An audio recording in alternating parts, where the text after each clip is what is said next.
दोस्तों, हमारी आज की कहानी का नाम है फैसला। पता है निम्मी, आज बड़े दिनों के बाद मैंने इतना स्वाद भरा खाना खाया। सच, पहला निवाला खाते ही माँ की याद आ गई। अच्छा, निम्मी हंसते हुए बोली, तब तो तू हर संडे को मेरे घर आ जाया कर। और तुझे तो पता ही है, मेरे पति अजय 6 महीने के लिए कंपनी के काम से विदेश गए हैं। फिर हम दोनों मिलकर ढेर सारी बातें करेंगे और साथ में खाना का मज़ा और स्वाद अलग से। निम्मी ने घर आई अपनी पुरानी दोस्त कामिनी से हंसकर कहा, अरे नहीं निम्मी, हर वीकेंड पर आना मेरे लिए बहुत मुश्किल है।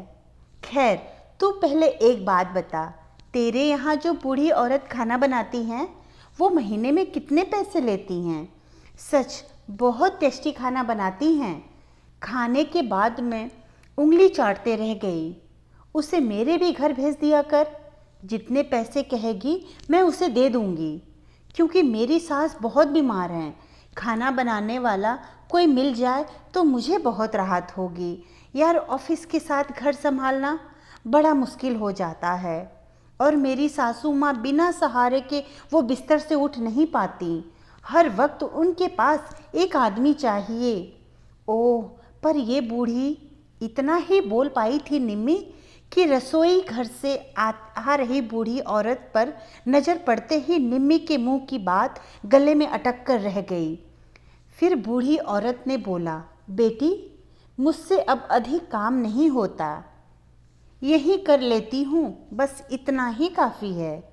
एक विधवा को जीने के लिए पेट भरने से अधिक और क्या चाहिए? अपने जज्बात को संभालते हुए बूढ़ी औरत ने दोनों के करीब पानी भरा जग रखा और रसोई में वापस जाने लगी। फिर कामनी बड़ी सहजता से बोली, कोई बात नहीं अम्मा, आप मेरी सहेली के घर को ही अच्छे से संभालते रहिए, मैं दूसरी काम वाली ढूंढ लूँगी। अच्छा निम्मी, अब मुझे जाने दे, घर पहुँचते पहुँचते शाम हो जाएगी। आज यहीं रुक जा, कल सुबह निकल जाना। निम्मी ने प्यार जताते हुए कामिनी से आग्रह किया। नहीं यार, निकलने दे मुझे, लेट हो रहा है। मेरी सास सिर्फ मेरे हाथ से ही दवा खाना पसंद करती हैं। अपने बेटे से वो यही कहती हैं, तू बहुत हड़बड़ाकर जल्दी में दवा खिलाता है, लेकिन बहू को देखो, बच्चों की तरह बड़े प्यार से मुझे दवा खिलाती है। अरे ये क्या, निम्मी सामने देखो, वो बूढ़ी अम्मा रो रही हैं। फिर जल्दी से कामिनी उनके पास पहुंचकर पूछती है, क्या हुआ आपको, बताइए अम्मा। बेटी, इन आंसुओं का क्या भरोसा, कब टपक पड़े, बस कुछ याद आ गया। अरे, खड़ी होकर यहाँ नौटंकी क्यों करती हो? जाओ और जल्दी से काम निपटाओ, बहुत काम पड़े हैं अभी। निम्मी बूढ़ी अम्मा पर बरस पड़ी। हाँ, जाती हूँ बहू।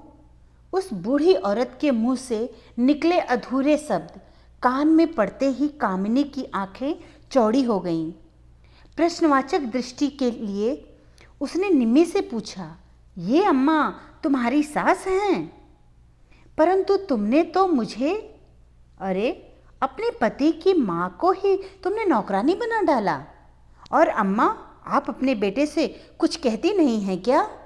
ये सब सुनकर निम्मी का सिर नीचे झुक गया। हे भगवान, कैसी औरत है तू, तुम्हें सहेली कहने में शर्म आ रही है। अब मैं यहाँ 1 मिनट नहीं रुक सकती। जब मुझे पता चला तुम इसी शहर में आई हो, सो अपनी बचपन की सहेली से मिलने आ गई, परंतु धन दौलत के भंडार ने तुम्हें माँ बाप के दिए संस्कारों को धो डाला। इतना सब कुछ बोलने के बाद कामिनी अपना पर्स उठाई और अपने घर के लिए निकलने लगी। दरवाजे के पास जाकर उसके कदम एकदम से रुके और फिर वह वापस मुड़कर बूढ़ी औरत के पास आई और बोली, अम्मा, मेरे साथ चलिए, वहाँ आपको इस बेटी के अलावा एक बहन भी बात करने के लिए मिल जाएंगी। कहते हुए कामिनी ने बूढ़ी अम्मा का हाथ पकड़ा। जैसे ही कामिनी ने बूढ़ी औरत का हाथ पकड़ा, उन्होंने तुरंत ही फैसला ले लिया और वो बड़ी खुशी के साथ कामिनी के साथ बाहर दरवाजे की ओर चल पड़ी। लेकिन सामने दीवार पर टंगे अपने स्वर्गीय पति के तस्वीर पर नजर पड़ते ही बूढ़ी अम्मा ठिठक गईं। तेज हवा के झोंके से तस्वीर फर्श पर धड़ाम से गिरा। फिर वो कामिनी का हाथ छुड़ाकर उस तस्वीर के पास गई और उसे अपने हाथों से उठाने लगी। फ्रेम का शीशा चकनाचूर हो गया, परंतु कागज की तस्वीर पर खरोंच तक नहीं लगी। तस्वीर मानो बूढ़ी अम्मा से गुहार लगा रहा था कि मुझे भी अपने साथ ले चलो, अब इस घर में मेरी ज़रूरत नहीं रही। अम्मा ने पति की तस्वीर को उठाकर सीने से लगा लिया और कामिनी के साथ बेहिचक निकल पड़ी। वहीं गेट पर खड़ी निम्मी पीछे से अपलक अपनी सास को जाते हुए देखती रही। उसने अपनी सास के साथ इतना बुरा बर्ताव किया था कि सास ने एक बार भी मुड़कर पीछे नहीं देखा। धन्यवाद दोस्तों। कहानी अच्छी लगी तो लाइक और सब्सक्राइब करना ना भूलें और शेयर भी ज़रूर करें।